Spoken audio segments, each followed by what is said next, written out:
नमस्कार, NB news देख रहे हैं आप। मैं हूं आपके साथ पल्लवी राजपूत और हमारे खास कार्यक्रम मुद्दा में आप सभी का स्वागत है। महाराष्ट्र में चल रहे सियासी ड्रामे के बाद अब गोवा कांग्रेस में संकट पैदा हो गया है। पार्टी के 5 विधायकों के लापता होने की खबर है। कयास लगाए जा रहे हैं कि ये विधायक बीजेपी में शामिल हो सकते हैं। इस दरमियान पार्टी अध्यक्ष सोनिया गांधी एक्टिव हो चुकी हैं और आज विधायक दल के नए नेता का चुनाव हो सकता है।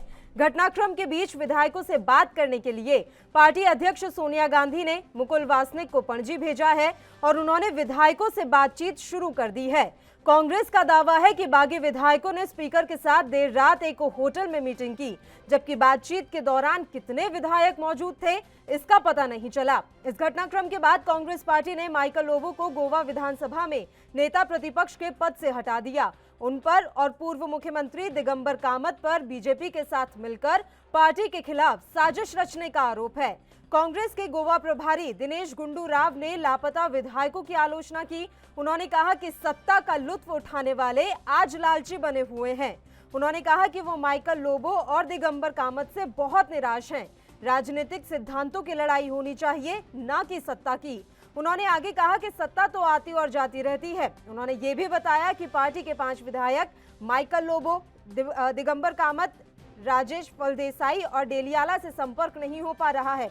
वहीं एक विधायक एलेक्सो सिकेरा पार्टी के संपर्क में है, जबकि पार्टी के 5 विधायक एल्टन डिकोस्टा, संकल्प अमोनकर, यूरी अलेमोआ, कार्लेस फरेरा और रुडोल्फ फर्नांडिस कांग्रेस के साथ हैं।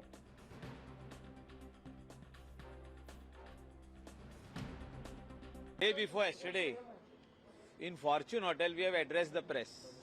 All Congress MLAs were together. So we were also there. Everything was over. Yesterday again in South Goa, we were all called. We went. Then again they are having another press conference. I don't know why we are trying to confuse the people. We are one on Congress ticket. And we are with the Congress party. लोगों से ये जानना चाहेंगे कि अभी We are with the Congress party. We are with the Congress party. So the question only does not arise of having so many press conferences and so many CLP meetings. We had a CLP meeting the other day in Fortune Hotel. So after that there was a meeting. After that there was a press conference. So continuously, see, I had told Dinesh Gundu Rao that I am not interested to continue as leader of opposition because there are various issues raised on me by the government side, and I said it will be very difficult and embarrassing for others. So you choose for somebody else. So he was asking me. I said, our senior leader Digambar ji Kamat is there. You can ask him. जो हमारा कल CLP का जो meeting हुआ उसका जो resolution निकला that to change the CLP leader. So abhi I have submitted the letter to the honorable speaker to remove our earlier CLP leader, and our new CLP leader will be finalized by today, and we will submit the same.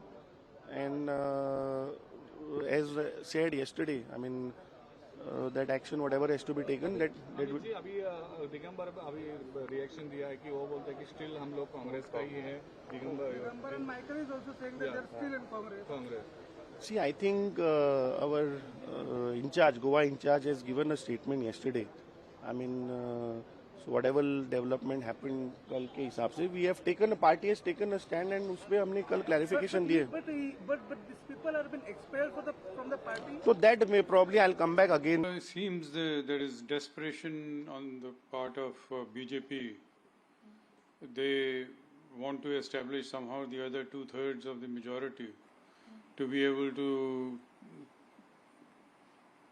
bring about constitutional amendments, and in the process they might even kill the spirit of freedom that is bedrock of the Constitution of India.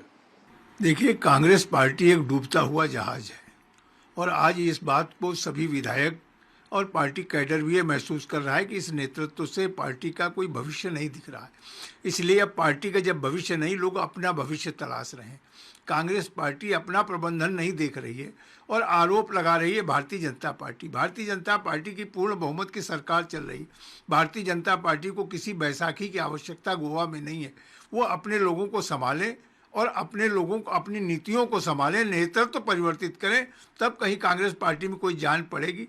मैंने कहा ना, ये sinking boat है और इससे हर आदमी कूद के निकलना चाहता है, बचना चाहता है। इसलिए इस तरह के आरोप, मिथ्या आरोप भारतीय जनता पार्टी पर लगाने की आवश्यकता नहीं। अपना आत्मचिंतन करें, आत्ममंथन कांग्रेस पार्टी करे, आखिर क्या कारण है कि देश भर में कांग्रेस पार्टी में भगदड़ मची हुई। और चलिए इस मसले पर अब हम चर्चा की शुरुआत कर लेते हैं। 3 मेहमान इस समय हमारे साथ जुड़ गए हैं। मेहमानों से पहले आपका परिचय करवा देते हैं। शबनम पांडे जी इस समय हमारे साथ जुड़ी हुई हैं, भारतीय जनता पार्टी की प्रवक्ता हैं। मुन्ना खान जी हमारे साथ जुड़ गए हैं, नेता हैं कांग्रेस पार्टी के। और दिलीप यशवर्धन जी राजनीतिक विश्लेषक के तौर पर इस समय हमारे साथ जुड़े हुए हैं। तीनों ही मेहमानों का स्वागत है ANB न्यूज पर। मुन्ना खान जी, शुरुआत आप ही के साथ कर लेते हैं। आपको सलाह दी जा रही है कि अब आत्ममंथन करने का वक्त आ गया है। एक के बाद एक अलग अलग राज्यों में आपके नेता अगर इस तरीके से टूटते जाएंगे और विधायक लापता होते रहेंगे तो कैसे काम चलेगा सर? डूबता हुआ जहाज हो गई है क्या कांग्रेस पार्टी? मुन्ना खान जी। पल्लवी जी, अभी जो हमारे मित्र बीजेपी के मित्र कह रहे थे कि कांग्रेस का कोई अस्तित्व नहीं है, तो मैं कहता हूं बीजेपी सिर्फ डरती है कांग्रेस पार्टी से। अच्छा। एक चीज। दूसरी चीज, जिस तरीके से 8 साल से बीजेपी की सरकार जब से केंद्र में आई है, कोई भी राज्य में अस्थिरता नहीं है। हर राज्य में भगदड़ मचा रखी है, चाहे धन का बल, चाहे धन बल, चाहे EDS CBI किसी के भी द्वारा ये हमेशा राज्य को डिस्टर्ब करने की कोशिश करती है और उनके विधायकों को तोड़ने का काम करती है। बीजेपी नहीं चाहती कि कोई भी किसी भी राज्य का विकास हो। बीजेपी की मंशा है कि जितने भी राज्य हैं हिंदुस्तान के अंदर, हर राज्य में उसकी सरकार बने, इसकी ये मंशा है। मैं कहता हूँ अभी इतनी भूखमरी है, DGP गिरा हुआ है, बेरोजगारी है, महंगाई चरम सीमा पे है, पेट्रोल महंगे, डीजल महंगे, सिलेंडर गैस महंगे, किसी भी चीज पे बीजेपी की ध्यान नहीं है। बीजेपी का ध्यान सिर्फ और सिर्फ उसका किस राज्य में उसकी सरकार बननी चाहिए, वो तोड़ जोड़ की राजनीति में लगी रहती है। उसके 6-7 ऐसे राज्य हैं पल्लवी जी, मैं आप तो खुद समझदार हो और जान भी रहे हो, जैसे कर्नाटक हो, गोवा हो, जैसे उसने राजस्थान में करने की कोशिश की। कई ऐसे राज्य हैं जहां इन्होंने ये ऐसे घिनौनी हरकत की है बीजेपी। तो मैं कहता हूँ बीजेपी की मानसिकता रही है कि किसी भी राज्य में किसी की भी सरकार हो, ये स्थिरता से चलने नहीं देगी। इनको गोवा में तो अभी उन्हीं की सरकार है। अभी ये सब करने का क्या आपको प्रायोजन नजर आ रहा है सर? गोवा में तो अभी बीजेपी सरकार चला रही है। और सवाल ये है ना कि आप ही के पार्टी के नेता और विधायक क्यों, ऐसा क्या हो गया है कि आपके विधायकों को अब अपनी ही पार्टी पर भरोसा नहीं रहा, अपने ही आला कमान पर भरोसा नहीं रहा? उन्हें अब अपना राजनीति का जो अस्तित्व है वो इतना संकट में नजर आ रहा है कि वो तुरंत चल लेते कहीं और, अगर उन्हें किसी तरह का लालच दिया भी जाता है तो। मैं पल्लवी जी यही तो कह रहा हूँ कि किसी राज्य में अगर दो भी सीट बीजेपी की है तो वहाँ बीजेपी की सरकार बन जाती है। क्या आखिर वजह क्या है? वजह आपके विधायक है ना, जो तैयार बैठे रहते हैं बिकने को। अगर आप सीधे सीधे सुनना चाहते हैं तो आप कह रहे हैं कि इनमें कोई नैतिकता नहीं बची, तो आपके विधायकों में कहाँ नैतिकता बची हुई है, उसका भी तो कोई जवाब दे। मैं यही तो कह रहा हूँ पल्लवी जी, जिस तरह से इन्होंने ED CBI इसके डर दिखा करके, भय दिखा करके जिस तरह से विधायकों को तोड़ने का काम करते हैं, जिस तरीके से लोकतंत्र की हत्या हो रही है, मैं कहता हूँ बहुत ही ये चिंता का विषय है। इस पे समझने की बात जरूरी है। जिस तरह से ये अपनी जो इनकी नैतिकता बची नहीं कुछ, जिस तरह से ये लोकतंत्र की हत्या कर रहे हैं, चुने हुए प्रतिनिधि को जिस तरह से तोड़ने का काम, बरगलाने का काम, वहाँ पे ये अपनी सरकार बनाने का काम जिस तरह से कर रहे हैं, मैं समझता हूँ इस तरीके से लोकतंत्र की हत्या हो रही है और राज्य के विकास तो कतई नहीं हो सकते। इस अधर्म में ना सर आपकी पार्टी के विधायक भी उतने ही अच्छी तरीके से मशगूल हैं।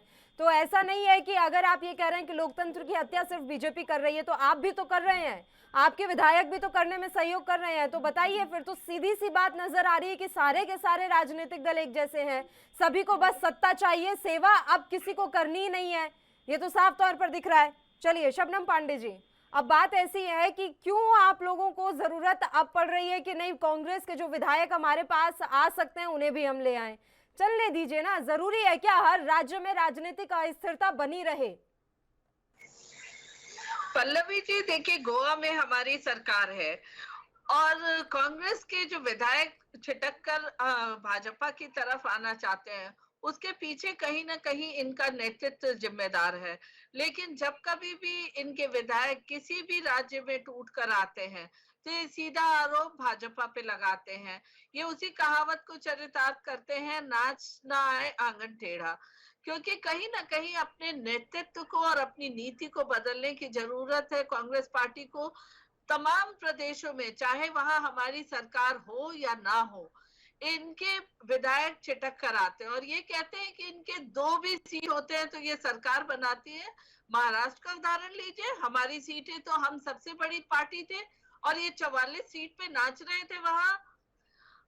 देखिए, मैं आपको सब बता रही हूँ, आप लोग सत्ता में रह के मिजोरम मेघालय में कितनी नहीं सीटें नहीं, वो भी एक एक बता करके दें। बात करेंगे। एक सेकंड मुन्ना खान जी, एक एक करके बात करेंगे। दिखाएं, आप अपने समय में बोले जो भी आपको बोलना है, प्रश्न उसी वक्त कर लें, लेकिन अब जब मैं जवाब दे रही हूँ बहुत शांति के साथ सुनिए। आपने जो बोला उसी का जवाब दे रही हूँ। ये कहते हैं जब इनकी सरकार कहीं गिरती है, गोवा में खैर हमारी सरकार है, इनकी पार्टी टूट रही है, लेकिन अगर ये सरकार गिरने की बात करते हैं तो किस मुंह से ये सरकार गिरने की बात करते हैं? जब भी यूपीए सरकार रही, जब भी इनकी सरकार रही, तो इन्होंने किस तरीके से हर राज्य में सरकारों को गिराया, किस तरीके से अस्थिर किया, ये जानते हैं। ये तो राष्ट्रपति शासन 1980 की बात बताऊं कि 1980 में एक साथ इन्होंने जो है 9 राज्यों में राष्ट्रपति शासन लगा दिया, प्रदेश सरकार को केवल गिराने और डराने का काम करते थे। चलिए शबनम जी, मैं तुरंत लौट रही हूँ आपके पास। चलिए अपने मुद्दे का एक बार फिर से रुख कर लेते हैं। गोवा कांग्रेस इस समय संकट में नजर आ रही है। दरअसल गोवा कांग्रेस के कई विधायक इस समय लापता बताए जा रहे हैं। जी हाँ, और ऐसे पूरे आसार हैं कि ये जो विधायक हैं वो भारतीय जनता पार्टी में शामिल हो सकते हैं। महाराष्ट्र में चल रहे सियासी ड्रामे के बाद अब गोवा कांग्रेस में संकट पैदा हो गया है। पार्टी के 5 विधायकों के लापता होने की खबर है। कयास लगाए जा रहे हैं कि ये विधायक बीजेपी में शामिल हो सकते हैं। इस दौरान पार्टी अध्यक्ष सोनिया गांधी अब एक्टिव हो गई हैं और विधायक दल के नए नेता का चुनाव हो सकता है। घटनाक्रम के बीच विधायकों से बात करने के लिए पार्टी अध्यक्ष सोनिया गांधी ने मुकुल वासनिक को पणजी भेजा और उन्होंने विधायकों से बातचीत शुरू कर दी है। कांग्रेस का दावा है कि बागी विधायकों ने स्पीकर के साथ देर रात एक होटल में मीटिंग की, जबकि बातचीत के दौरान कितने विधायक मौजूद थे इसका पता नहीं चला है। इस घटनाक्रम के बाद कांग्रेस पार्टी ने माइकल लोबो को गोवा विधानसभा में नेता प्रतिपक्ष के पद से हटा दिया। उन पर और पूर्व मुख्यमंत्री दिगंबर कामत पर बीजेपी के साथ मिलकर पार्टी के खिलाफ साजिश रचने का आरोप है। कांग्रेस के गोवा प्रभारी दिनेश गुंडू राव ने लापता विधायकों की आलोचना की है। उन्होंने कहा कि सत्ता का लुत्फ उठाने वाले आज लालची बने हुए हैं। उन्होंने कहा कि वो माइकल लोबो और दिगंबर कामत से बहुत निराश हैं। राजनीतिक सिद्धांतों की लड़ाई होनी चाहिए, ना कि सत्ता की। उन्होंने आगे कहा कि सत्ता तो आती है और जाती है। साथ ही उन्होंने ये भी बताया कि पार्टी के 5 विधायक माइकल लोबो, दिगंबर कामत, राजेश फलदेसाई और डेलियाला से संपर्क नहीं हो पा रहा है। एक विधायक एलेक्सो सिकेरा पार्टी के संपर्क में है, जबकि पार्टी के 5 विधायक एल्टन डिकोस्टा, संकल्प अमोनकर, यूरी अलेमोआ, कार्लेस फरेरा और रुडोल्फ फर्नांडिस कांग्रेस के साथ हैं। में हम चर्चा कर रहे हैं। गोवा में कांग्रेस पर अब संकट मंडरा रहा है। जिस तरीके से पार्टी के विधायक लापता हुए हैं, चिंताएं बढ़ गई हैं। सोनिया गांधी की भी चिंताएं बढ़ गई हैं। ऐसे में ये पूरी तरह से संभावना जताई जा रही है कि पंजाब कांग्रेस अब टूट सकती है, माफ कीजिएगा, गोवा कांग्रेस अब टूट सकती है, क्योंकि लगातार विधायकों से संपर्क साधने की कोशिश की जा रही है, लेकिन कांग्रेस आला कमान इन विधायकों से संपर्क साधने में नाकाम साबित हो रहा है। गोवा में संकट पर हालांकि अब एक्शन में कांग्रेस नजर आ रही है। गोवा में कांग्रेस के 11 में से 5 विधायकों से संपर्क नहीं हो पा रहा है, जिसके बाद पार्टी अध्यक्ष सोनिया गांधी ने पार्टी के जो वरिष्ठ नेता हैं मुकुल वासनिक को भेज दिया है पणजी और कहा गया है कि ताज़ा राजनीतिक घटनाक्रम पर पैनी नजर रखी जाए। इसके अलावा अखिल भारतीय कांग्रेस कमेटी के महासचिव केसी वेणुगोपाल ने रविवार देर रात ट्वीट किया और ये लिखा कि कांग्रेस अध्यक्ष ने सांसद मुकुल वासनिक को गोवा में ताजा राजनीतिक घटनाक्रम पर नजर रखने के लिए वहां जाने को कहा है। गोवा में विपक्षी दल कांग्रेस ने रविवार को ही बताया था कि राज्य में उसके 11 में से 5 विधायकों से संपर्क नहीं हो पा रहा है और उसने अपने 2 विधायकों माइकल लोबो और पूर्व मुख्यमंत्री दिगंबर कामत पर बीजेपी के साथ मिलकर पार्टी के खिलाफ साजिश रचने का आरोप लगाया। यह घटनाक्रम इन अटकलों के बीच सामने आया है कि 40 सदस्यीय सदन में कांग्रेस के कुछ विधायक बीजेपी में शामिल हो सकते हैं।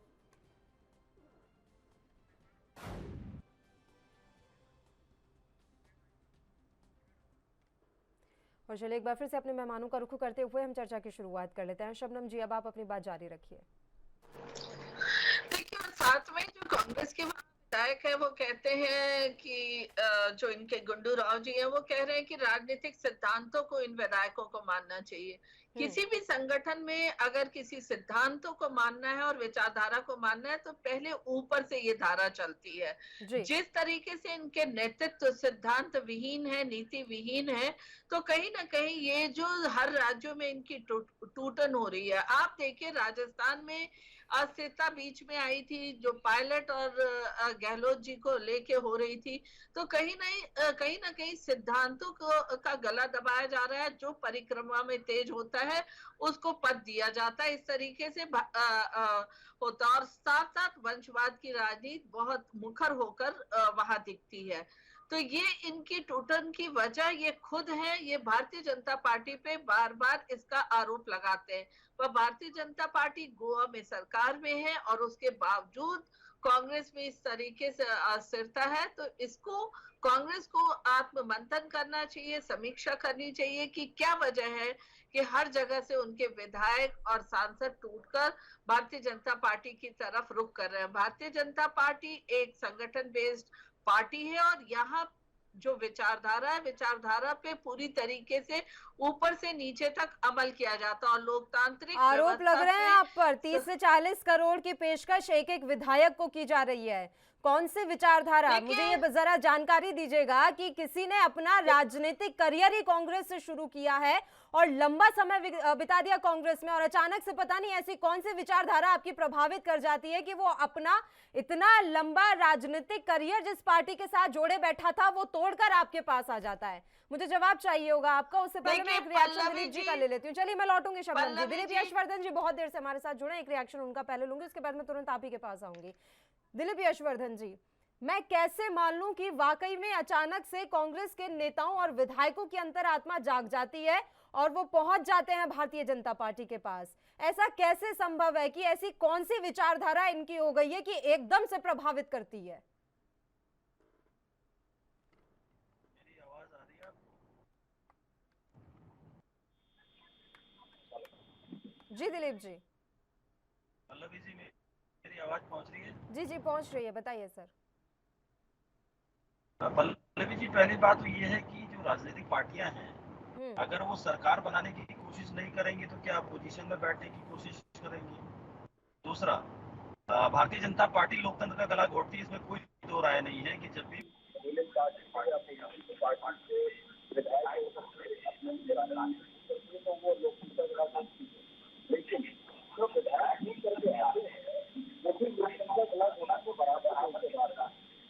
ऐसा इल्जाम लगाया जाता है हमेशा अपोजिशन के द्वारा ईडी का, सीबीआई का, उन विधायकों के ऊपर प्रेशर बना दिया जाता है। तो अगर वो वाकई में प्रेशर चाहते हैं तो राजनीति छोड़ दें, जनप्रतिनिधित्व छोड़ दें, क्यों पार्टी छोड़ करके दूसरी पार्टी में चले जाते हैं? तो अगर भारतीय जनता पार्टी लोकतंत्र का गला घोट रही है तो वो विधायक भी बराबर का हिस्सेदार है उस गला को घोटने में। बिल्कुल। और कांग्रेस के मात्र 11 विधायक हैं गोवा में, 11 में से 6 चले जाएंगे तो कांग्रेस का अस्तित्व तो वैसे ही खत्म हो जाएगा। और कांग्रेस का अस्तित्व खत्म हो ही रहा है। राजस्थान में भी आने वाले समय में सरकार जाने वाली है, पंजाब में चली गई है, महाराष्ट्र में खत्म हो गए हैं। तो धीरे धीरे ये भारत से खत्म होते जा रहे हैं, सिमटते जा रहे हैं, उनकी लीडरशिप में कोई चेंज नहीं आ रही है। इस यही कारण है कि वो व्यक्ति जो राजनीति को बना के बैठा है उसको जहां बेहतर अपॉर्चुनिटी रही है, वो चाहे भारतीय जनता पार्टी हो चाहे कोई और पार्टी, वो वहां चला जा रहा है। इसमें कोई बुराई नहीं है। उसको अगर करियर राजनीति में बनाना, राजनीति में उसको माइलेज इंडियन नेशनल कांग्रेस नहीं दे पा रही है, जो उसकी एग्जिस्टिंग पार्टी है वो नहीं दे पा रही है, तो उसके पास ऑप्शन क्या है? लेकिन भारतीय जनता पार्टी के ऊपर जो पैसा देने का इल्जाम लगता है, ये इल्जाम सही है गलत है ये शबनम जी बताएंगी कि कितना पैसा दे करके लेकर के आती हैं, या भारतीय जनता पार्टी में ऐसी नीतियां हैं कि लोग प्रभावित होकर के चले आते हैं, बाहर से लोग आ जाते हैं और जो यहाँ के लोग होते हैं वो दरी बिछाते रह जाते हैं बेचारे। जो एग्जिस्टिंग वर्कर्स हैं उनको चांस नहीं मिल पाता है और ये पैराशूट से नेता उतारते हैं और उनको अच्छा पद भी दे देते हैं, मंत्रालय भी दे देते हैं और सरकार की हिस्सेदारी भी दे देते हैं। तो ये स्ट्रेटेजी क्या है, क्यों है, किस लिए, ये तो भारतीय जनता पार्टी की प्रवक्ता बता पाएंगी। शबनम जी। देखिए, सबसे पहली बात जो आप बार बार कहती हैं कि वहां इतने करोड़ दिए जा रहे हैं, बगैर सबूत के निराधार आरोप लगाना विपक्ष की नीति बनती चली जा रही है और यही नकारात्मक राजनीति की वजह से जनता ने इनको नकार दिया है। अब हर्षवर्धन जी कहते हैं कि ये बाहर से आते हैं, पद दे देते हैं। देखिए, बाहर और अंदर की बात नहीं है। राजनीति में कोई आता है तो कहीं ना कहीं राष्ट्र और प्रदेश के मुद्दों को लेकर आता है और उनकी सेवा करने आता है। अगर कोई किसी में काबिलियत है तो राजनीति में बगैर वंशवाद के उस काबिलियत को निश्चित तौर पे वो स्थान मिलना चाहिए। ये एक लोकतांत्रिक व्यवस्था है। अगर इस लोकतांत्रिक व्यवस्था को बनाए रखने में कोई पार्टी सक्षम होती है तो निश्चित तौर पे हर पार्टी के नेता उस तरफ रुख करते हैं, क्योंकि कोई भी राजनीति में किसी परिवार विशेष की परिक्रमा करने नहीं आता है। वो हर किसी की मंशा यही होती है कि वो राष्ट्र को और प्रदेश को मजबूत करे, जनता के हित में काम करे, जो सरकार बने वो जनता के समस्याओं का समाधान करे। पर कहीं ना कहीं कांग्रेस इस काम को करने में चूक जाती है और भारतीय जनता पार्टी ने लगातार आप देखिए अंतिम पंक्ति में खड़े व्यक्ति को तक योजनाओं को पहुंचाया और अपने नारे में सबका साथ, सबका विकास, सबका विश्वास का एजेंडा रखा। तो इन एजेंडे के साथ अगर कोई पार्टी काम कर रही है तो आज देश में एकमात्र भारतीय जनता पार्टी कर रही है। अब बताएं तो कौन सी विचारधारा से प्रभावित होकर ये कांग्रेस के नेता आप ही के पास आ रहे हैं? जी जी दिलीप जी बताएं बताएं।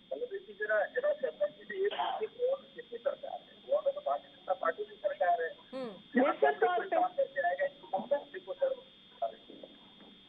देखिए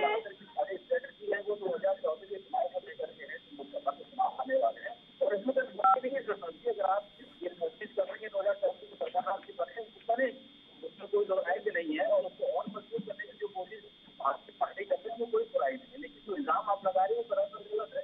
गोवा में आपकी सरकार है, मुझे तो आपसे होगी, कांग्रेस पे क्यों है और कांग्रेस का विधायक मुझसे क्यों जाएगा? निश्चित तौर पर दिलीप जी मैं आपकी इस बात का जवाब दे रही हूँ कि आप कहते हैं कि हमारी सरकार है। हमारी सरकार जिस तरीके से जनता के साथ खड़ी रहती है, जनता की समस्याओं पर कार्य कर रही है, योजनाओं को 100% धरातल पर उतार रही है, ये सब देखकर विपक्ष हमारी तरफ आते हैं। अच्छा। ये हमारी तरफ इसीलिए रुख करते हैं। हमारी सरकार है, हमने किसी भी विधायक को बुलाया नहीं। इनके सत्ता की मलाई चाटने आते हैं कि अभी तक भारतीय जनता सत्ता पार्टी की मलाई चाटने आते हमें हैं हरी शबनम पांडे झंडी नहीं जी, मिली है। सत्ता की मलाई चाटने आते हैं या क्या करने आते हैं? और पहली बात तो अगर आप इस बार का गोवा विधानसभा चुनाव के नतीजे देखेंगे तो स्पष्ट बहुमत तो आपको भी नहीं मिला था। आपने निर्दलियों के सहयोग से सरकार बना ली। अब उसके बाद आपने कांग्रेस के विधायक भी अब आपके पास आ रहे हैं। चलिए मैं नहीं कह रही हूँ कि आपने उन्हें बुलाया या नहीं बुलाया है, आप विचारधारा बता दीजिए ना, ऐसी कौन सी विचारधारा है जिससे प्रभावित होकर वो आ रहे हैं? और अगर इतना ही काम किया होता आपने गोवा में तो स्पष्ट बहुमत दे देती गोवा की जनता आपको। देखिए, विचारधारा साफ तौर पे कहती हूँ कि अंतिम पंक्ति में खड़े व्यक्ति को तक हमारी योजनाएं पहुंचे, उन्हें वो लाभान्वित हो और सबका साथ, सबका विकास, सबके विश्वास की विचारधारा है। लेकिन मुझे लगता है कि शायद आप एसी कमरे में रहते हैं, आपको 2-4 मैं 20 योजनाओं का गिना दूं। आप उज्ज्वल, आज आप देखिए, सुन लीजिए नहीं आप धरातल में नहीं, डिबेट में बैठ के झूठ बोलने का काम न करें। आप ना झूठ बोलने का काम न करें। आप धरातल पे जो दिख रहा है वो आप बताएं। आप योजनाओं के नाम बताएं जो धरातल पे दिख रहा है, जिससे जनता को लाभ मिले, लाभ हो और जिस जनता को, चाहे आपका उज्ज्वला योजना हो, कोई भी योजना हो, आप बताएं। मैं कह रहा हूँ आप जो धरातल पे दिख रहा है जो आपका जो योजना वो आप बताएं। जी बताइए। सुनेंगे तब तो बताइए। आज नदी के इतने बाद भी अगर करोड़ों जनता बैंकिंग सिस्टम से अछूती थी तो वो क्यों थी? हमने बैंकिंग सिस्टम से जनधन योजना के तहत जोड़ा। अगर करोड़ों जनता गैस कनेक्शन लेने से वंचित थी आपके समय में तो क्यों थी? इसका जवाब आप देंगे। हमने उज्ज्वला योजना से करोड़ों जनता गांव में रहने वाले आपके उज्ज्वला योजना की तो ये भविष्य है मैडम जी कि 3 करोड़ आप कह रहे हो मैंने कनेक्शन दिए सिलेंडर के, जिसमें 2 करोड़ 10 लाख सिलेंडर तो आज तक भरे नहीं गए। सुन लीजिए, क्योंकि आपने 400 के सिलेंडर का दाम 1200 किया, उस गरीब के हाथ से निकला, वो कच्चा खाने को मजबूर है।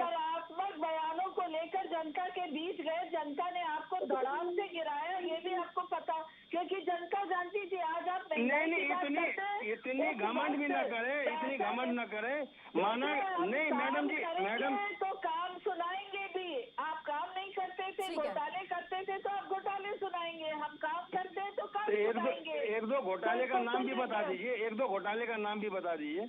अरे आपके तो जो भी कॉमनवेल्थ गेम हुआ तो घोटाला हुआ, 2G स्पेक्ट्रम का हुआ तो घोटाला, कोयला घोटाला हुआ, तमाम जब भी जहाँ हुआ कोई भी अगर खरीदारी 2G सब, मैडम जी जवाब तो सुन ले, मैडम जी जवाब सुन ले जी साहब, 2G आप जवाब तो सुन ले, एक एक करके बात कर लेते हैं। मुन्ना खान जी, शबनम पांडे जी, एक एक करके बात कर लेते हैं, बोलिए। जवाब सुन ले मैडम जी, जिस 2G घोटाले की आप बात कर रहे हो, ये जो सुनियोजित तरीके से जो रचा गया था गणन, उस 2G का जो 2G घोटाले का जो था, जो 2G घोटाला का जो प्रचार किया था कि 2G घोटाला बहुत बड़ा घोटाला हुआ कांग्रेस से, उसको आपने गवर्नर बना दिया एक राज्य का। और आज एक बात बताएं खान साहब, बात सुनिए, ठीक है, एक सेकंड शबनम जी, एक सेकंड, एक एक करके बात करेंगे। शबनम जी बीच में नहीं, एक एक करके बात करेंगे। और खान साहब आप ये बताएं, मुन्ना खान जी बात सुन लीजिए, बीच में मत बोलिए, आप दोनों से रिक्वेस्ट है, बीच में ना बोले, एक एक करके बात करेंगे। और खान साहब आप ये बताएं, आपने क्या घोटाले किए, क्या नहीं किए, जनता को क्या राहत दी, क्या नहीं दी, अब उन सब बातों का आपको क्या नतीजा मिल रहा है? और उसके बाद भी आपकी पार्टी टूट रही है, आप अपने ही पार्टी के नेताओं को और विधायकों को अपनी पार्टी में रोकने से नहीं बचा पा रहे, किसी और पर क्या लांछन लगा रहे हैं आप ये बताएं ना कि आप अपनी पार्टी को एकजुट क्यों नहीं रख पा रहे हैं? पल्लवी जी, पार्टी हमारी एकजुट है, लेकिन दिख रहा है वो एक राज्य ऐसा बता दीजिए जहां पर दल बदल ना हुआ हो। चलिए एक राज्य बताइए। मैं आपको कह तो रहा हूँ पल्लवी जी, पूरी बात तो सुने। कोई भी बात अगर 29 दिन किसी आदमी के माइंड में डाला जाएगा तो 30वां दिन उसके माइंड में आ ही जाएगा। तो बीजेपी ये काम कर रही है। अरे तो 29 दिन आप अपनी पार्टी के नेताओं और विधायकों के मन में नहीं डालते हैं क्या कि पार्टी क्या होती है? आप तो पार्टी को मान सम्मान मानते हैं ना, राजनीति क्या होती है, सेवा भाव क्या होता है। 29 दिन की बात 29 सालों पर कैसे भारी पड़ सकती है खान साहब? मैं कह रहा हूँ ना पल्लवी जी, आप सुन तो लें। मैं ये कह रहा हूँ कि जिस तरीके से ये धन बल सीबीआई ईडी का दुरुपयोग कर रही है बीजेपी सरकार, मैं ये कई प्रूफ है, कई ऐसे जगह है, चाहे वो कर्नाटक हो, गोवा हो, मिजोरम हो, मेघालय हो, असम हो, कहीं भी हो, चाहे राजस्थान में उसने करने की कोशिश की, हरियाणा में करने की कोशिश की। मैं ये कह रहा हूँ कि बीजेपी पार्टी लोकतंत्र की हत्या करने में लगी है। अभी जो देश के जो गहन मुद्दे हैं उस पर ध्यान नहीं है, उस पर नहीं है। आपको पता होना चाहिए सुप्रीम कोर्ट के दरवाजे खुले हुए हैं खान साहब, हर चीज के लिए आप चले जाते हैं। आप लोगों को राम मंदिर नहीं बनवाना था, आपको राम के अस्तित्व पर सवाल उठाना था, सुप्रीम कोर्ट थे ना आप। अब आपकी पार्टी के ही अस्तित्व पर सवाल उठ रहा है तो जाइए ना सुप्रीम कोर्ट, बताइए ना क्या हो रहा है देश में। नहीं बताया जाएगा, भी विधायकों से कब बताया जाएगा? कार्रवाई भी होगी और सुप्रीम कोर्ट भी जाया जाएगा और बीजेपी खत्म हो जाएंगे तब जाएंगे सुप्रीम जवाब कोर्ट। भी दिया जाएगा। जिस तरीके से ये लोकतंत्र की हत्या करने में लगी है, कोई ऐसा राज्य नहीं है जहाँ पे स्थिर तरीके से सरकार चल रही हो। इनका धन बल और धमकी और ईडी सीबीआई ये तुरंत छोड़ते हैं फौरन। मैं कहता हूँ व्यापक घोटाला जग जाहिर है। आपको वाकई में नहीं लगता, आपको वाकई में नहीं लगता खान साहब कि आपके नेता चाहते हैं कि अब कांग्रेस के नेतृत्व में बदलाव हो, नीतियों में बदलाव हो? आपको वाकई में नहीं लगता ऐसा? आपको लग रहा है कि नहीं सब ठीक है, सामने वाले में ही सब खराब है और आपके नेता ठीक, आपका नेतृत्व ठीक, आपका आला कमान ठीक, सब ठीक? खुद तो आप अपना घर संभाल नहीं पा रहे हैं और दूसरे पर क्या आप कीचड़ उछाल रहे हैं? मैं पल्लवी जी जवाब दे रहा हूँ आपको। पल्लवी जी, मैं ये कह रहा हूँ कि विचारधारा से कांग्रेस पार्टी समझौता नहीं करती। चाहे हमारे पास एमएलए 2 ही क्यों नहीं बचे, लेकिन जो हमारा विचारधारा उससे समझौता नहीं हो सकता। अगर 2 हैं तो 200 आ जाएंगे। बीजेपी भी 70 साल में घुटने के बल चल के यहाँ पहुंची है, तो कोई शहंशाह वाली बात न करे। कांग्रेस पार्टी 70 साल राज की है। कांग्रेस पार्टी का एक अपना वजूद है। अगर 2-4 विधायक को वो बहला फुसला के ईडी दल बल के द्वारा अपने में शामिल करती है तो इससे बीजेपी ये न समझे कि कांग्रेस पार्टी कमजोर हो रही है। अगर कांग्रेस के 4 जा रहे हैं तो 40 तैयार भी हो रहे हैं। और पार्टी उस पर कार्रवाई करेगी। बीजेपी को इतनी खुश होने की जरूरत नहीं है। बीजेपी अपने भविष्य का सोचे। 2024 चुनाव आ रहा है और 3 राज्यों में चुनाव है। अभी डंडे लेकर के युवा ढूंढेगी उसको। जितने इसके जुमले थे, जितने हवाई दावे थे, अभी भी 5 धरातल पे राज्यों आज में कुछ चुनाव नहीं दिख हुए हैं, रहा। शायद ज्यादा दिन नहीं बीते हैं, अभी भी 5 राज्यों में शायद चुनाव हुए हैं, है ना? क्या रहा उसमें? आपने चार राज्यों में हुए आपने हैं। कौन से झंडे गाड़ लिए, या आपने कौन सा बहुत अच्छा प्रदर्शन कर लिया? और तो और पंजाब भी आपके हाथ से फिसल गया सर। आपको कौन से युवा डंडे लेकर ढूंढ रहे थे? आपको युवा समझ में आ रही है कि एक स्वस्थ लोकतंत्र के लिए मजबूत विपक्ष का होना कितना जरूरी है, और आप विपक्ष के नाम पर कमजोर होते जा रहे हैं सर। ये सरकार की मंशा नहीं है कि विपक्ष हो। आ रही हूँ शबनम जी। अटल इन्हीं के नेता, आपकी खुद की तो मंशा दिख नहीं रही है। इन्हीं के नेता अटल बिहारी वाजपेयी जी ने कहा था कि अगर बीच पक्ष मजबूत नहीं होगा तो सरकार की तानाशाही बढ़ जाएगी। और ये मोदी सरकार इसी पे काम कर रही है, बीजेपी इसी पे काम कर रही है कि विपक्ष को किस तरह तोड़ा जाए। और आप टूट भी रहे हैं। मजे की बात ये है कि वो साजिश रच रहे हैं और उनकी साजिशें सफल भी हो पा रही हैं। मजे की बात आप देखिए कि विपक्ष के नाम पर कांग्रेस को तोड़ा जा रहा है और कांग्रेस टूट भी रही है। इतनी पुरानी पार्टी, इतना बड़ा इतिहास, और उसके बाद टूटकर ऐसे पत्तों की तरह बिखर रही है कांग्रेस, और फिर भी मानने को तैयार नहीं है। दिलीप यशवर्धन जी, मैं आऊंगी शबनम जी आपके पास। यशवर्धन साहब, क्या हमेशा सामने वाले पर सारी गलती डाल देना ठीक है कि भारतीय जनता पार्टी धनबल का इस्तेमाल करती है या फिर डराती है, धमकाती है? आपके खुद के अंदर क्या कमियां हैं, उस पर ये लोग कितना विचार कर रहे हैं? अभी जाकर उदयपुर में मीटिंग कर ली, उस मीटिंग का क्या असर रहा? अगर विचार करते तो ये स्थिति पैदा नहीं है। ये विचार ना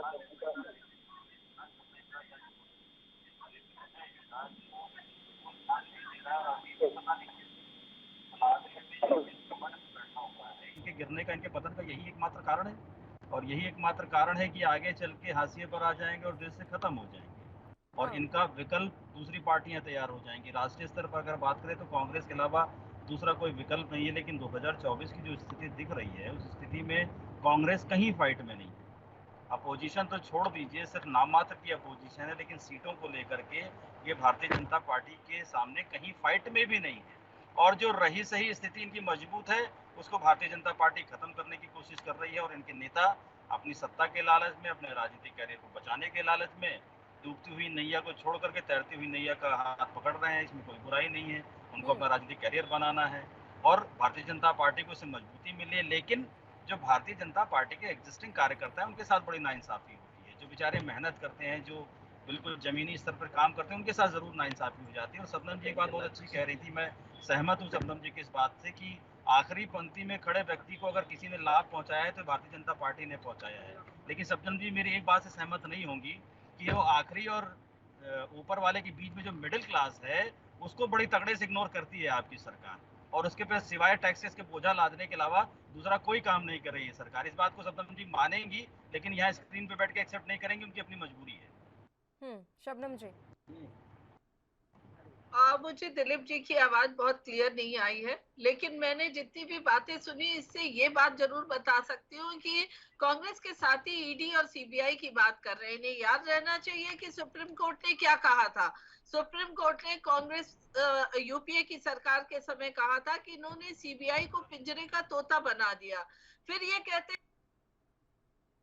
राजीव गांधी जी थे तो राजीव गांधी जी ने साफ तौर पे मंचों से कहा था कि हम 1 रुपए बेचते हैं तो 85 पैसा पहुंचता और 15 पैसा रास्ते में 15 पैसा पहुंचता, 85 रास्ते में गायब हो जाता है। और ये डिजिटल इंडिया बनाने की उस वक्त बात करते थे, पर उन्होंने कहीं से भी दलालों को हटाने का काम नहीं किया। हमने डीबीटी के माध्यम से इस बड़े घोटाले जो माफियाओं और दलालों के कारण होता था, हमने जनता तक उन सब आर्थिक मदद पहुंचाई जिसमें कि 1 पैसे के भी घोटाले नहीं हुए।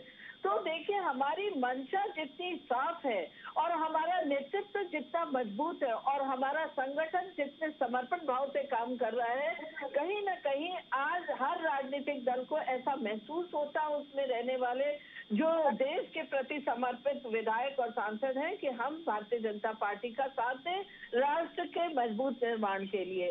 अब इस पर ये अगर आरोप भाजपा पे लगाते हैं तो इन्हें आत्ममंथन करना चाहिए। इनके देश के बड़े नेताओं ने एकजुट होकर आईना दिखाना चाहा था नेतृत्व को, पर उन्हें उनके साथ क्या बर्ताव किया गया, उन्हें अलग थलग कर दिया गया। तो इस तरीके से जब ये अपने ही नेताओं को नहीं सुनते, इनके नेतृत्व के पास समय ही नहीं है और ये डंडे से भगाने की बात करते हैं। इन्हें तो पता होना चाहिए, इनके राष्ट्रीय अध्यक्ष को डंडे से भगाया था उत्तर प्रदेश के युवाओं ने और वो कहाँ चले गए थे। तो ये हमें भगाने की बात ना करें, जिन शब्दों का इस्तेमाल कांग्रेस करते हैं वो मुक्त भारत शब्द अभियान उन पर काम कर रही है ना इस्तेमाल हो रहा आपकी है। पार्टी। तो कांग्रेस मुक्त भारत अभियान का नारा आपने दिया, अब उसी पर आपकी पार्टी काम कर रही है। क्या वाकई में आप चाहते हैं कि देश से विपक्ष पूरी तरीके से समाप्त हो जाए, आपके अलावा जनता के पास कोई विकल्प ही ना बचे? देखिए, हम मजबूत विपक्ष चाहते हैं, पर मजबूत विपक्ष बनाने का काम हमारा नहीं है, वो विपक्ष का काम है। विपक्ष अपने को कैसे मजबूत बनाए, किस तरीके से अपने संगठन की विचारधारा पर तोड़ने का काम करते हैं। कैसे ना करे, नेतृत्व का ये उत्तराधिकारी बनाना कि राजा उतरा तो उसका बेटा उत्तराधिकारी होगा, बेटा मरा तो उसका बेटा उत्तराधिकारी, इस तरीके से लोकतांत्रिक व्यवस्था को राजशाह में बदलने का काम जो इनकी पार्टियां करती है, तो उससे बात आना चाहिए। आज देखिए, देश में जहां कहीं भी परिवारवाद और वंशवाद की राजनीति करती हुई पार्टियां वो धाराशाही हो रही हैं। तो ये विपक्ष को मजबूत बनाना विपक्ष का काम है, ना कि भारतीय जनता पार्टी का। कांग्रेस भारतीय मुक्त जनता भारत के पार्टी चक्कर में आप खुद तो कांग्रेस युक्त हो रहे हैं शबनम जी।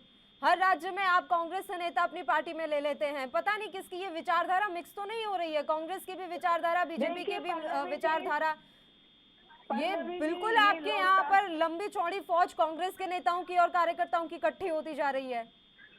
पल्लवी जी, देखिए, ये लोकतांत्रिक व्यवस्था हमारे देश के संविधान ने दिया है और कोई भी किसी को किसी पार्टी में जाने और आने से रोक नहीं सकता। अगर हम किसी पार्टी में रहकर हम जनता के हित में काम नहीं कर सकते, हम देश हित में काम नहीं कर सकते, तो हमें निश्चित तौर पे कोई भी राजनीतिक दल में काम करने वाला नेता या कार्यकर्ता बंधुआ मजदूर नहीं होता है कि वो किसी परिवार विशेष की परिक्रमा करे। उसका साफ तौर पे ईमानदारी के साथ जनता के प्रति और देश के प्रति समर्पण भाव होना चाहिए। अगर वो किसी पार्टी में जाता है तो उस पार्टी की विचारधारा से प्रभावित होकर जाता है, ना कि जिस पार्टी को छोड़ के आ रहा उसकी विचारधारा के, उसके मरते हुए विचारधारा के साथ वो उस पार्टी में जाता है। देखिए, अगर आप कहती हैं तो आज जितने भी स्वतंत्रता सेनानी हैं, अमृत योजना के तहत सभी स्वतंत्रता सेनानियों को ढूंढ कर माननीय प्रधानमंत्री योगी आदित्यनाथ जी उनके सम्मान के लिए कहीं पे पार्क बनाते हैं, कहीं किताबों का विमोचन हो रहा, उनकी जीवनी लिखी जा रही है, तमाम ऐसे कार्य किए जा रहे हैं।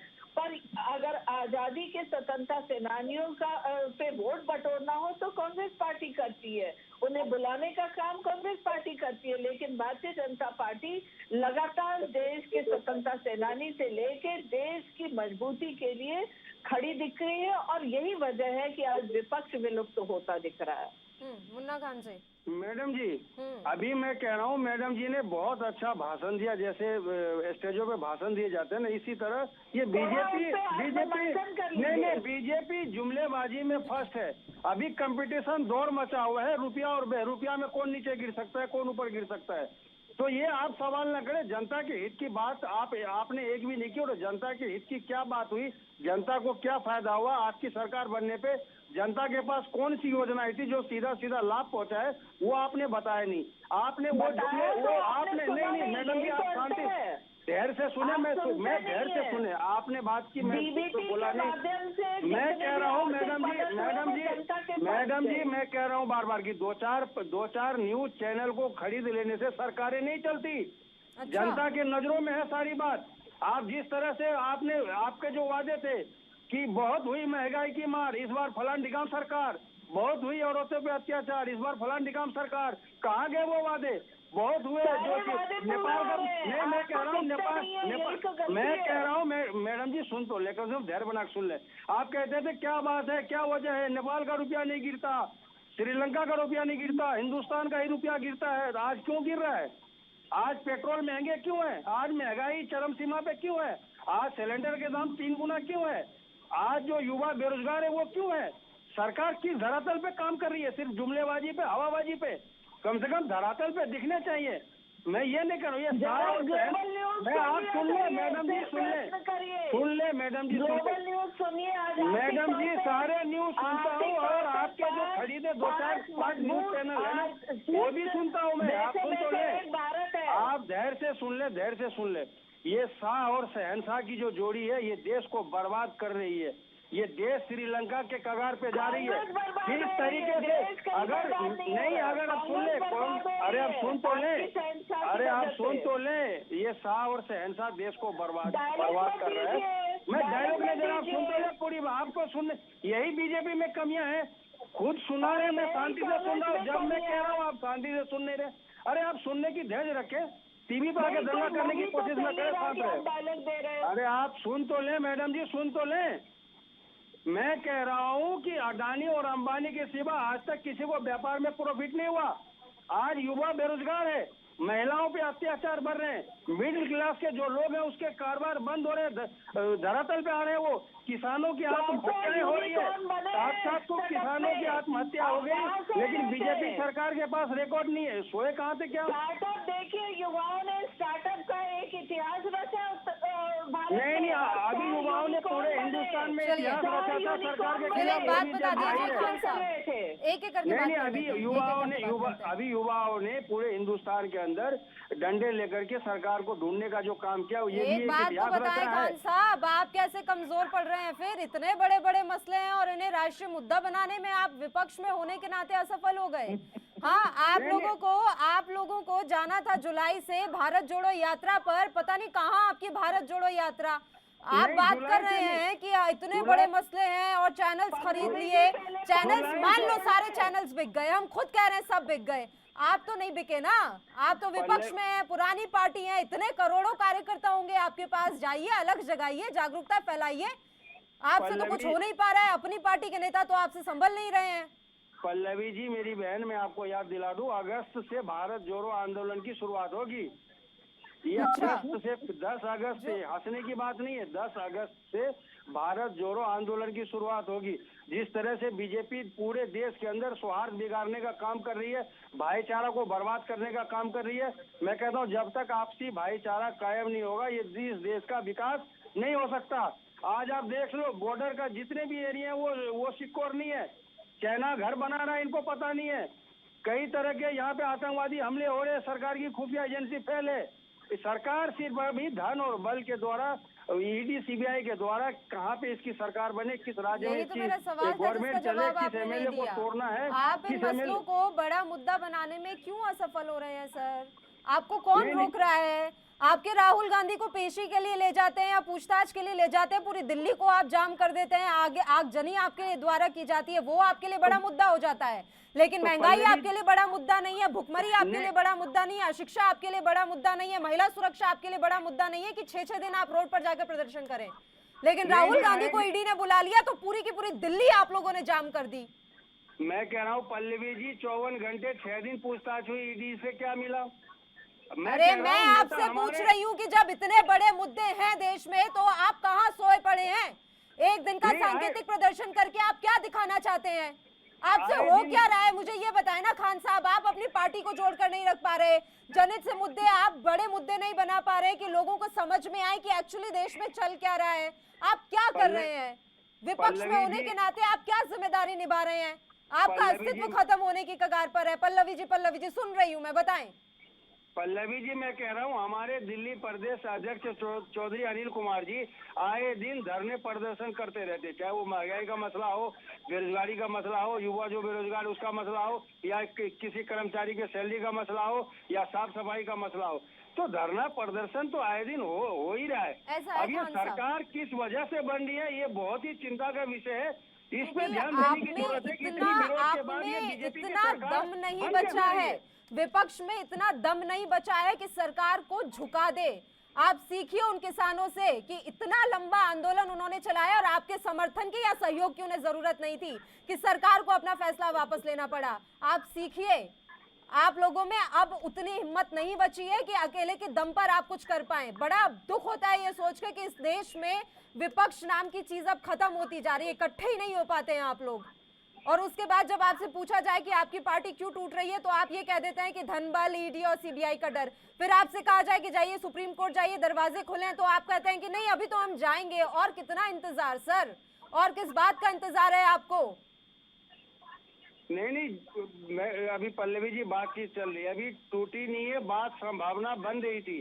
तो जो हमारे जो यहाँ श्रीमती सोनिया, हमारी अध्यक्षा श्रीमती सोनिया गांधी जी ने मुकुल वासनिक जी को भेजा है, शाम तक में ये फिगर साफ हो जाएगा। कुछ एमएलए इनके कांटेक्ट में थे, क्योंकि इनका काम ही यही है। मैं ये कह रहा हूँ सिर्फ ये कांग्रेस पार्टी के एमएलए एमपी नहीं तोड़ते। अभी आप देख लो महाराष्ट्र में शिवसेना के साथ किस तरह का खेल किया। मैं कह रहा हूँ 27 साल पुरानी इसकी पार्टी थी, उसको नहीं छोड़ा इसने। 27 साल पुरानी सहयोगियों की नहीं छोड़ा, और 2014 के बाद 16 सहयोगी इनके वापिस जा चुके हैं। बिहार में नीतीश कुमार को नहीं छोड़ा, ये हरियाणा में हजका को नहीं छोड़ा। तो ये मैं कह रहा हूँ कि सिर्फ कांग्रेस में नहीं, ये पूरी तरह से ये जितने भी एमएलए एमपी है, चाहे किसी भी दल का हो, उसके साथ ये बीजेपी हाथ धो करके पीछे पड़ी है कि किस तरह से एमएलए तोड़ा जाए और वहाँ पे इनकी सरकार बने। इसका मंशा सिर्फ सरकार बनाना ही है, देश का विकास करना नहीं है। सरकार बनाने की मंशा है, गोवा में मैं बढ़िया कह रहा हूँ सरकार जहाँ चला रहे प्रॉफिट है हैं। वहाँ ही सरकार बना लेते। अब सोचो क्यों बना लेते? क्या इसकी इतनी पावरफुल विचारधारा है? जो विचारधारा भाईचारे में फूट डाल रहा हो, जो विचारधारा देश में फूट डाल रहा हो, जो विचारधारा आपसी स्वार्थ में फूट डाल रहा हो, वो विचारधारा इतनी मजबूत है कि 10 एमएलए के फोन पे आ जाते हैं, या गवर्नर के कॉल पे आ जाते हैं, या 10 फोन दिल्ली से गया और 20 एमएलए टूट जाते हैं। इतनी विचारधारा इनकी सशक्त नहीं है। इनका जो विचारधारा है वो पैसे का है, धन बल ईडी सीबीआई के द्वारा है, और ये झूठ के पांव नहीं होते। सत्य पराजित नहीं होता, सत्य थोड़ा परेशान हो सकता है, पराजित नहीं होगा। बस 2-4 महीने की बात है, वो अपने आप समझ में आ जाएगी सारी चीजें। हाँ, शबनम पांडे जी। देखिए पल्लवी जी, मुन्ना जी अपने ही विधायकों को चोर चक्के ताकि ईडी से या सीबीआई से डर जाए बिकाऊ बता रहे हैं। तो अगर जो अपने संगठन में अपने विधायक और सांसदों को चोर उचक्का बताए कि ईडी सीबीआई से डर जाते हैं, क्योंकि कोई चोरी करेगा तभी ईडी सीबीआई से डरेगा। ये देख लो मैडम की झूठ, मैंने कब किसको चोर उचक्का कहा? नहीं, चोर उचक्का किसको कहा? आपने कहा ना ईडी सीबीआई। नहीं, आप शब्द वापस ले। जो बात नहीं अपनी, मैं जब नहीं तो फिर आप गलत ना बोले। जब मैं चोर उचक्का नहीं कहा तो आप ये शब्द का इस्तेमाल क्यों कर रहे हो? आपके विधायक बिकाऊ का भी आपने आरोप लगा दिया, तो आप नहीं, ये चोर उचक्के का शब्द मैं इस्तेमाल नहीं किया, ये शब्द आप वापस तो जब आप ईडी सीबीआई की बात कर रहे हैं तो ईडी सीबीआई तो राहुल गांधी को भेजा, क्या मिला? सीबीआई से कोई क्या डरेगा? जिस तरीके से राहुल गांधी से ईडी ने पूछताछ किया, पूरे कांग्रेस पार्टी खड़ी हो गई। मोदी जी से लगातार सीबीआई ने बात की, लेकिन कभी भी भारतीय जनता पार्टी नहीं, मेरे को बताइए, मोदी जी गुजरात में नहीं, अगर सीबीआई नहीं, मैं आप सुन लें, गुजरात में दंगे हुए तो मोदी को पूछताछ हुई। राहुल गांधी ने कहा दंगे करवाए? 84 का दंगा हुआ, 84 का दंगा हुआ। जिस तरीके का ये बयान दिया, कभी ईडी सीबीआई क्यों नहीं खड़ा किया उनके सामने? नहीं, आपने आप ही भेजो उनको सीबीआई खड़ा करो। जिस तरीके से मोदी जी को प्रताड़ित किया, अमित शाह जी को प्रताड़ित किया, लेकिन भारतीय जनता पार्टी जानती थी कि उनके नेता स्वच्छ है और क्लीन चिट होके निकल गए। लेकिन आप लोग जानते हैं कि आपके नेता ने कहीं कुछ गबन किया, इसलिए पूरी पार्टी खड़ी हो गई उन्हें बचाने। अगर इसी नहीं, मतलब पार्टी खड़ी होने से बच गई, मजबूत होगी। पार्टी खड़े होने से बच गई। ईडी जो आपके मेन ऑफिसर थे श्री राघव जी, उन्होंने खुद कहा है कि राहुल गांधी जी आपसे कुछ सीखने को मिला, लेकिन आप लोगों को सीख में नहीं आती। हमारे दूरदर्शी नेता के छवि को बदनाम करने में ईडी सीबीआई के द्वारा जिस तरह से ताकत लग रही है, मैं ये कह रहा हूँ बहुत ही चिंता का विषय है। बीजेपी सरकार रोजगार पे ध्यान दे, काम पे दे, युवाओं पे ध्यान दे, किसानों पे ध्यान दे। ये किसी तरह ईडी सीबीआई भेजने का किसी भी नेता के घर पे काम न करे, ये झूठ फैलाने का काम न करे। अगर सच है आप बात करें। ठीक दिलीप जी, आवाज शबनम जी एक करके बात कर लेते हैं ना। अभी दिलीप यशवर्धन जी का रुख कर लेते हैं। यशवर्धन जी, आवाज मिल रही है आपको? कोई तस्वीर नहीं है। ईडी सीबीआई का डर क्यों सताता है आपको? क्योंकि कहीं ना कहीं बेईमानी है, तभी तो मैं कह रहा हूँ अगर राहुल गांधी जी ने कुछ ऐसा किया तो आपकी ईडी ने उसे अरेस्ट क्यों नहीं किया? मैं ये तो पूछ रहा हूँ। 6 दिन बुला करके 54 घंटे पूछताछ हुई तो क्या निकला? मेरी बहन मैं आपसे पूछना चाहता हूँ कि अगर आपके ईडी ने उसे गिरफ्तार क्यों नहीं किया, अरेस्ट क्यों नहीं हुआ राहुल गांधी? ईडी को नहीं, IAS क्यों नहीं हुआ राहुल गांधी? आप दे सकते हैं ना, मैं वो अगर आप इतने सच्चे हो तो वो IAS क्यों नहीं हुआ? अगर वो कुछ गड़बड़ किया ये तो जांच करना चाहिए। एजेंसियों का काम है, इसमें ये जांच एजेंसियों का काम है, वो पूछताछ करेगी और सब गिरफ्तार करना होगा, गिरफ्तार भी करेगी। उस पर आप और मैं टिप्पणी नहीं कर सकते, हम जांच नहीं कर सकते, वो ईडी सीबीआई का काम है। लेकिन अधीरता जो कांग्रेस पार्टी ने दिखाया, मेरी बहन, मैं बता दूं, एक मिनट सुन ले। 10 साल कांग्रेस ने शासन किया और 112 केस ईडी ने दर्ज कराए और 8 साल के अंदर 5460 केस बीजेपी ने दर्ज करवाए ईडी के द्वारा। तो मैं ये कह रहा हूँ, तो 5460 में केस में कितने केस है जो सत्य पे आधारित है? आज हमने किस मैं यही तो पूछ रहा हूँ। माफियाओं का उसमें 8 साल में आपने कितने नेताओं को जेल भेजा वो बताए ना। नहीं, 5460 केस चोरी नहीं की तो बस ठीक है ना खान साहब, आपके सवाल में ही आपका जवाब छिपा हुआ है कि 5460 में कितने नेताओं को जेल भेजा, यानी कि नहीं भेजा गया ना जेल। सीधी सी बात है, आप इन्हें कर लेने दीजिए ना केस दर्ज। अगर आप लोग गलत नहीं है तो फिर डर काहे का? गलत नहीं है ना, कौन सी फाइलें दबी हैं आप लोगों की जो इतना डर लगता है? मस्त मस्त रहिए। आप ही अभी डायलॉग दे रहे थे सर की सत्य परेशान हो सकता है पराजित नहीं, तो फिर आप क्यों डर रहे हैं? मैं कहता हूँ पल्लवी जी, ये किसी भी नेता को किसी भी नेता के छवि को धूमल करने का काम ये बीजेपी सरकार सर, करती है। जनता बड़ी समझदार होती है, सब पता है जनता को, आप परेशान बिल्कुल ना हो। बहुत समझदार है जनता। अब ऐसा है, ठीक है, एक एक करके बात करते हैं ना खान साहब, शबनम जी, एक एक करके बात करेंगे, एक एक करके बात करेंगे शबनम जी, एक एक करके बात करेंगे। अब शबनम पांडे जी, ऐसा है कि आप एकदम से पाक पवित्र हो जाएं कि नहीं हम तो साहब कुछ नहीं करते, तो ऐसा नहीं है, क्योंकि एकनाथ शिंदे भी अपनी प्रेस वार्ता के समय पर फ्लो में ही सही पर बोल गए थे कि उनकी बगावत के पीछे देवेंद्र फडणवीस का हाथ था। तो ये बात तो सही है कि पूरी पटकथा तो आप लोग रचते हैं। अब सवाल यहाँ पर यह है कि इस तरीके से आप लोकतंत्र को क्यों चलाना चाहते हैं? महाराष्ट्र आपने सत्ता पलट कर दिया, मध्य प्रदेश में आपने तख्ता पलट किया, कर्नाटक में आपने तख्ता पलट किया, इससे पहले गोवा में आपने तख्ता पलट किया, उत्तराखंड में क्या हुआ था वो सबने देखा।